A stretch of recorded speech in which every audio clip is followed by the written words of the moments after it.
Sumainyo ang Panginoon. At sumaiyo rin. Ang mabuting balita ng Panginoon ayon kay San Juan. Papuri sa iyo, Panginoon.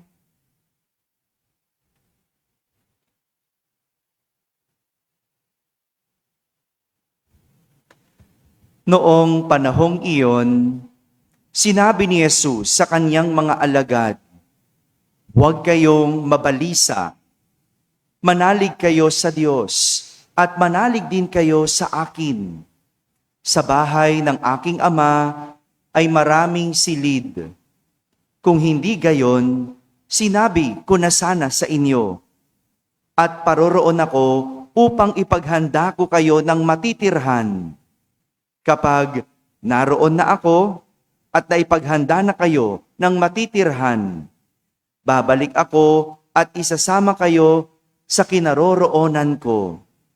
At alam na ninyo ang daan patungo sa pupuntahan ko." Sinabi sa kanya ni Tomas, "Panginoon, hindi po namin alam kung saan kayo pupunta.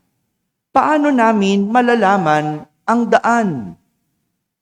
Sumagot si Jesus, "Ako ang daan, ang katotohanan, at ang buhay. Walang makapupunta sa Ama, kundi sa pamamagitan ko. Kung ako'y kilala ninyo, kilala na rin ninyo ang aking Ama.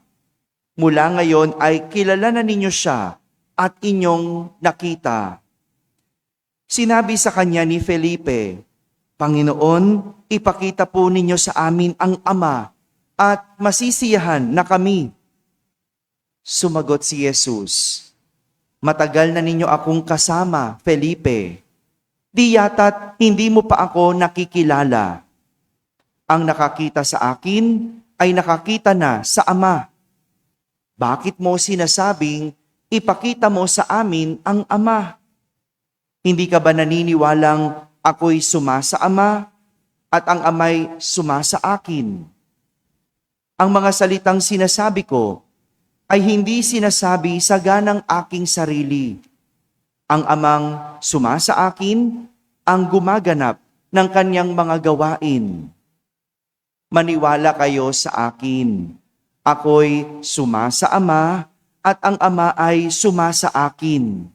Kung ayaw ninyong maniwala sa sinasabi ko, maniwala kayo dahil sa mga gawang ito. Sinasabi ko sa inyo, ang nananalig sa akin ay makagagawa ng mga ginagawa ko at higit pa rito, sapagkat pupunta na ako sa Ama." Mga kapatid, ang mabuting balita ng Panginoon. Pinupuri ka namin, Panginoong Hesukristo. Umupo ang lahat at makinig sa homilya. Isang magandang umaga po sa inyong lahat. Pakibati ang katabi ng pinagpalang linggo.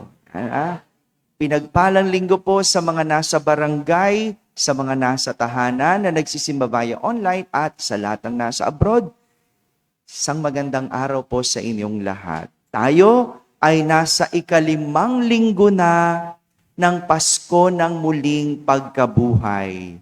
Ika-5 linggo. At nais kong simulan ang ating pagninilay sa isang kwento. Bilisan ko yung kwento ko, medyo mahaba. No? Ang aking kwento ay tungkol sa isang bata na puro reklamo sa buhay.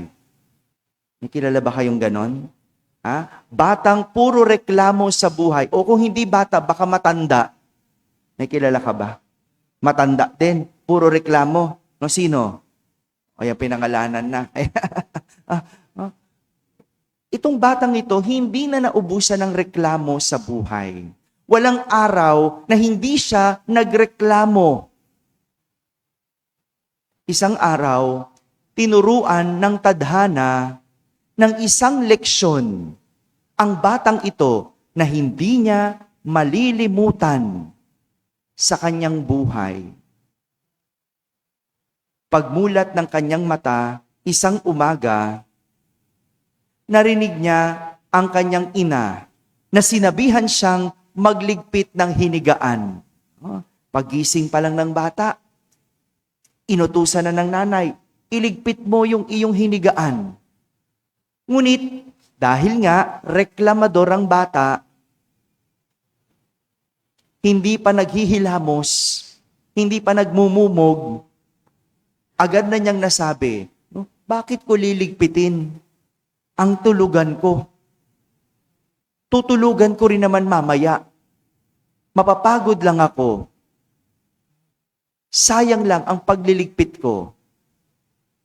Matapos sabihin ito ng bata, nagulat siya nang biglang nawala ang kanyang kama. Nagulat yung bata. Habang nagtataka sa nangyari, lumabas siya ng kwarto. Habang iniisip niya, ano ba yung nangyari? Nawala ba yung kama? Habang pinagkaisip-isip niya, siguro sa bigla niya, hindi siya makapaniwala. Nawala yung higaan. At hindi niya masabi sa kanyang nanay. Kaya, takang-taka ang bata. At habang iniisip ang nangyari, pumunta siya sa kusina kung saan nagluluto ng almusal ang kanyang nanay. Sabi ng kanyang nanay, "Maupo ka na, kumain ka, mag-almusal ka na." Pagkakita niya sa lamesa, itlog at sardinas ang almusal. Hindi pa nakakaupo, nasabi ng bata, "Itlog at sardinas na naman? Nakakasawa na. Magkakaroon na ako ng kaliskis. Magkakaroon na ako ng pakpak." Grabe itong batang to, Siguro ganun, araw-araw yun ang kanyang pagkain. May kaliskis ba yung sardinas? Wala naman, di ba? May pakpak ba yung itlog? Yung manok meron, Kaya reklamador ang bata, eh. At matapos sabihin ng bata ang kanyang reklamo, nawala ang itlog at nawala ang sardinas sa lamesa. Nagulat na naman yung bata. Pagharap ng nanay, inakala niyang kinain ng bata ang pagkain kasi nawala. Kaya nga, inutusan naman ng nanay. Sabi, sige, kung tapos ka na kumain, inutusan siya ng nanay na isampay yung kanyang mga nilabahang damit. Ngunit, di pa tapos mag-utos ang nanay, agad na sabi ng anak, "Ang dami-dami namang damit. Ang bigat-bigat nito. At lagi ka na lang nakautos, nanay." Nagulat ang bata at ano nangyari? Nawala ang Nawala ang damit at nawala ang nanay. Kasi reklamo niya, yung nanay niyang palautos. Nagulat siya, nawala yung damit. Nawala rin yung nanay.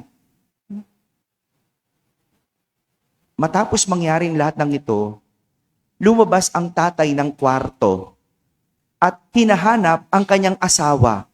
"Anak, nasan ba yung nanay mo? Aalis na ako." Sabi ng ama. Hindi masabi ng anak kung saan napunta yung nanay niya. Hindi masabi ng anak kung ano ang nangyari. Hindi maipaliwanag, kaya ito'y nanahimik. Siguro natutulala pa sa mga nangyayari.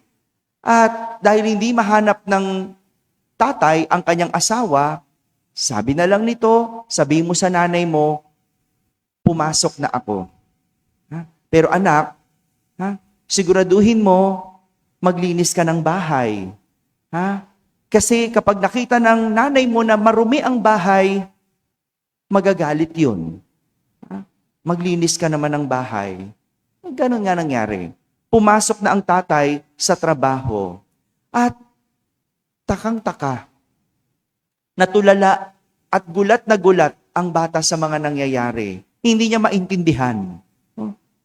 At habang siya'y naglilinis ng bahay, dahil nga reklamador ang bata, habang siya'y nagwawalis, hindi niya napigil ang kanyang sarili. At sinabing, "Ang laki-laki naman kasi ng bahay na to. Ang hirap linisin at nakakapagod."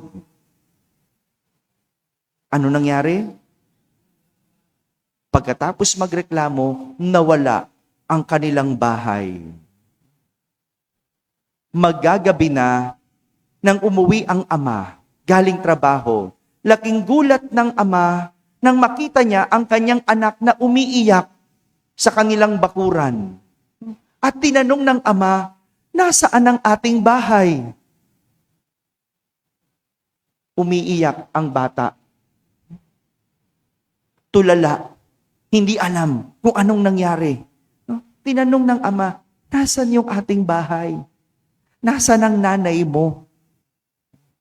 At ipinagtapat ng anak ang nangyari na sa bawat pagrereklamo, nawawala ang kanyang nirereklamo.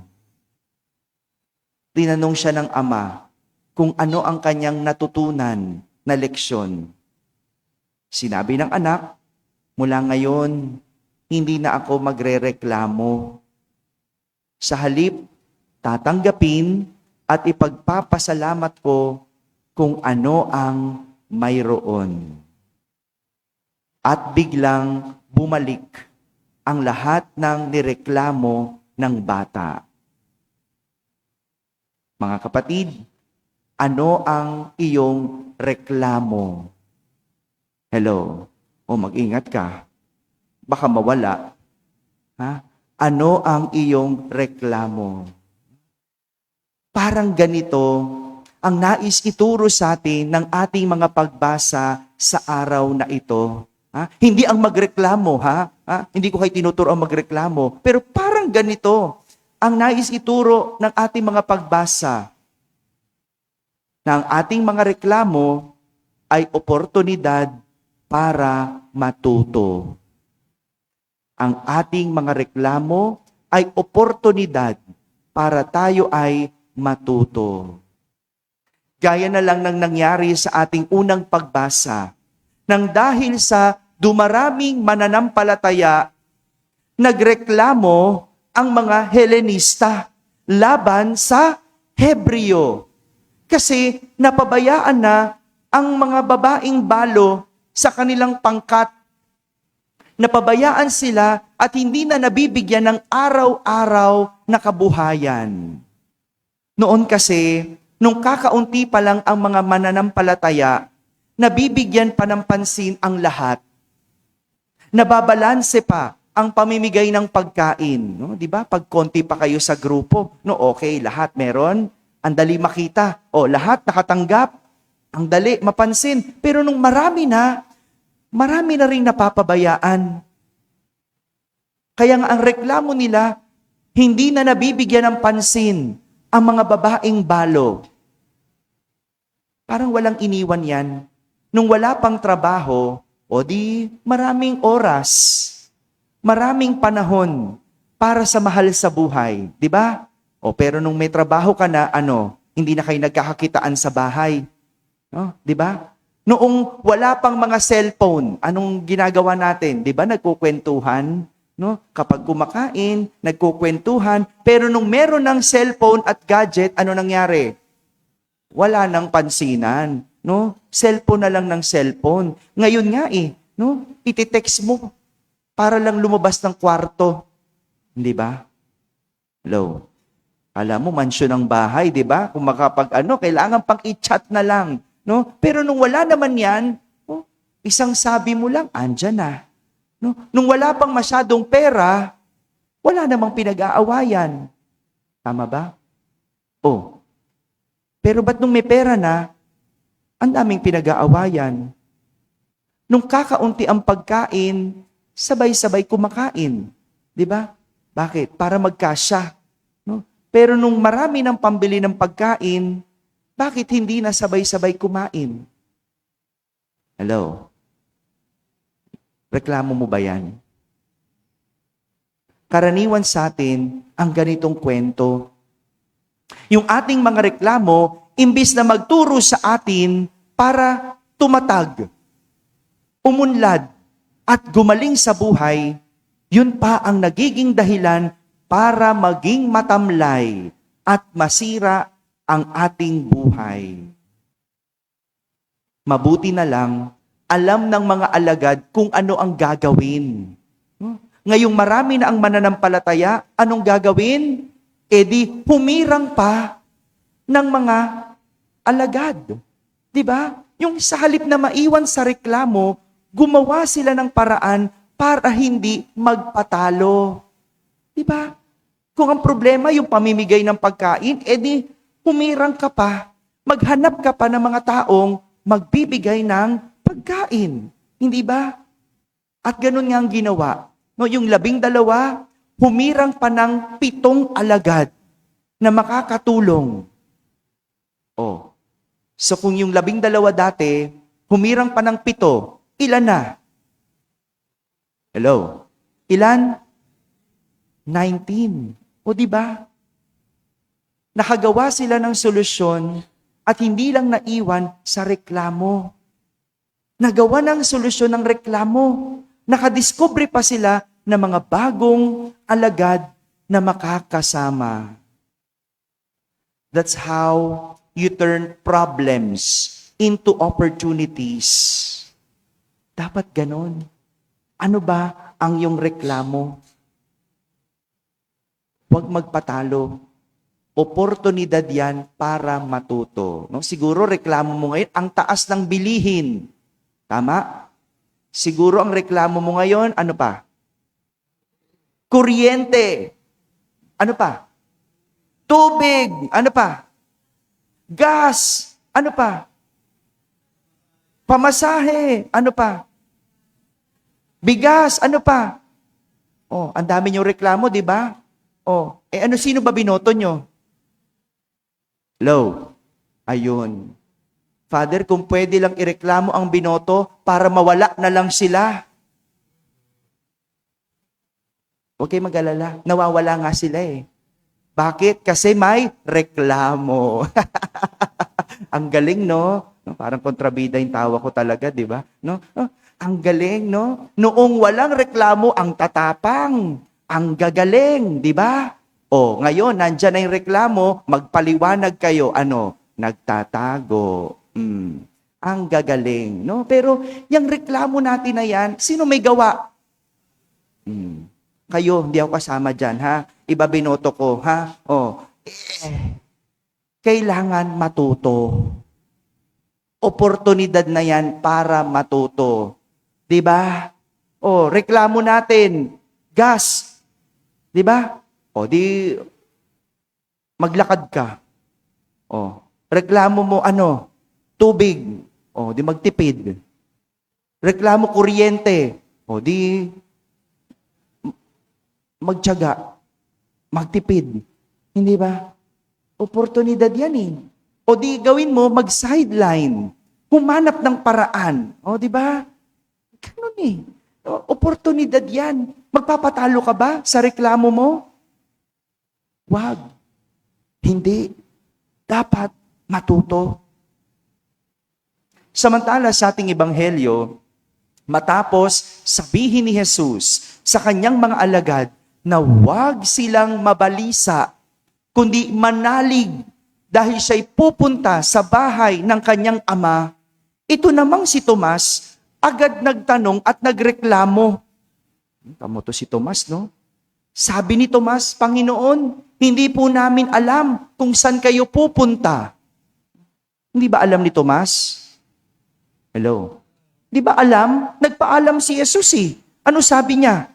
Pupunta siya sa bahay ng ama. Itinan mo si Tomas, ang gulo. No? Tinatanong pa, hindi namin alam saan kayo pupunta. Paano namin malalaman ang daan? Tingnan mo. Talaga to si Tomas, no? Hindi nakikinig kay Jesus. Sabi nga, huwag kayong mabalisa. Manalig. Pupunta nga siya sa bahay ng ama. Kaya tuloy, sinagot siya ni Jesus. Hindi mo alam ang daan? Ako, ang daan, ang katotohanan, at ang buhay. Kumbaga, sinasagot na ni Jesus ang lahat ng reklamo ni Tomas sa buhay. Sinasabi ni Jesus na siya ang daan kapag hindi mo na alam. Siya ang katotohanan kapag hindi mo maintindihan. At siya ang buhay kapag wala ka ng maramdaman. Hindi ba? Kadalasan, ito ang mga reklamo natin sa buhay. Saan ang daan? Paano ang paraan? Ano ang katotohanan? Bakit may kasinungalingan? Paano na ang ating buhay? Paano tayo mabubuhay? 'Di ba? Oh, tingnan nyo. Lahat ng reklamo ninyo, ang sagot na kay Jesus. Lahat yan, laman ng reklamo. Kapag tayo'y nasusubok at nahihirapan, pero malinaw ang sagot ni Jesus, siya ang daan, katotohanan, at ang buhay. Nasa Kanya ang solusyon sa mga reklamo natin sa buhay. Ang tanong, nagsisimba ba tayo? Hello? Yun ang tanong. No? Marami sa atin, hindi naman nagsisimba. Kaya hindi malaman ang sagot sa kanilang mga reklamo. Hindi masolusyonan ang kanilang problema. Bakit? Hinahanap sa ibang paraan. No? Hinahanap sa ibang daan. Naliligaw, kaya nawawala sa katotohanan. At ang masakit, nasisira ang buhay. Hay, kung pwede lang, lahat ng reklamo natin sa buhay mawala. No? Gusto nyo ba yon? Oh, ba't kayo hindi makasagot? Kung pwede lang, lahat ng reklamo natin sa buhay mawala, siguro kahit tayo maglalaho. Bakit? Dahil ang unang ugat ng reklamo ay tayo. Pero hindi lang pwede basta mawala. Dahil hindi tayo matututo. Kailangan nating matuto. Yang reklamo, oportunidad para tayo'y matuto. Kaya imbes na magreklamo, ang sabi ni Jesus, huwag mabalisa, manalig sa Diyos at manalig sa akin. Dahil si Jesus ang daan, ang katotohanan, at ang buhay. Amen? Amen. Amen. Nakakatawa na sa dami ng reklamo natin sa buhay, may isa tayong hindi kailanman nireklamo. Salamat. Sino? Sarili mo. Pero lahat yan mula sa'yo. Kaya ang reklamo, oportunidad sa tao para matuto. Sumainyo ang Panginoon At sumaiyo rin. at pagpalain kayo ng makapangyarihang Diyos, Ama at Anak at Espiritu Santo. Amen. Tapos na po ang ating pagdiriwang, humay kayong taglay, ang pag-ibig at kapayapaan ni Kristong muling nabuhay. Alleluia, Alleluia. Salamat sa Diyos. Aleluya, aleluya.